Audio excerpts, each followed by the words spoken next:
Hello, awesome world! Tara, samahan nyo kami bumili ng lollipop sa tindahan. Iwan mo yung bag. Iwan mo yung bag. You don't need to wear your bag, anak. Oh no. Ito nga at gusto pang magbag ni Dos at saka magsapatos. Buti na lang at napakiusapan ko na magsuot lang ng tsinelas. Ganyan talaga sila.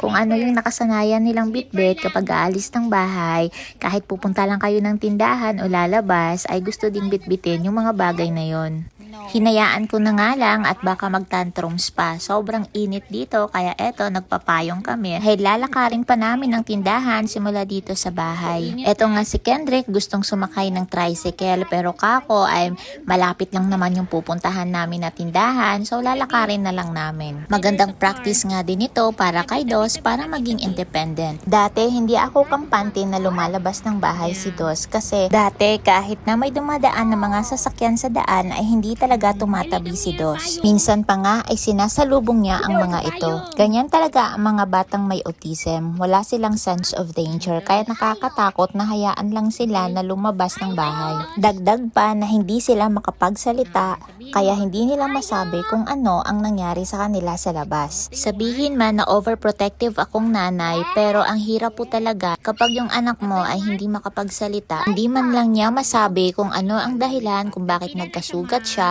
or kung ano yung nangyari sa kanya kapag nasaktan siya. Kaya kailangan talaga siyang bantayan kapag lumalabas ng bahay para maglaro. Eto nga, nakabili na nga kami ng nire-request niyang lollipop.